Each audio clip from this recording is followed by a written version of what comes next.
পুজোর পর সবাই স্কুলে আসলি, তাই সবার জন্য একটা করে লজেন্স এনেছি, আয় নিয়ে যা। ওয়াও, ম্যাম কি ভালো। অন্য ম্যামেরা তো আমাদের কোনোদিনও কিছু খাওয়ায়নি। আচ্ছা শোন, বলছি কি, শুধু লজেন্স না, ঠিক আছে, তোরা আজকে টিফিন টাইমে ক্যান্টিনে গিয়ে যে যা খুশি তাই খাবি, যে যা খুশি, টাকাটা আমি দেব, ঠিক আছে, আমার তরফ থেকে থাকবে। সবাই বই বন্ধ কর, আমি পড়া ধরবো। ম্যাম, আপনাকে আজকে খুব সুন্দর লাগছে। তোরা কি যে বলিস না, আর কি বলবো। আমাকে জানিস তো সবাই এই একই কথা বলে যে তুমি এত সুন্দর কিভাবে।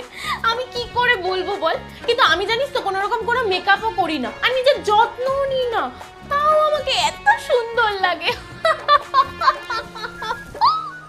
আচ্ছা, রাজা কুমিরের পিঠে চড়ে বনে যাচ্ছে, এখান থেকে রিডিং পড়। ম্যাম, আপনি এত সুন্দর রিডিং কি করে পড়েন বলুন তো।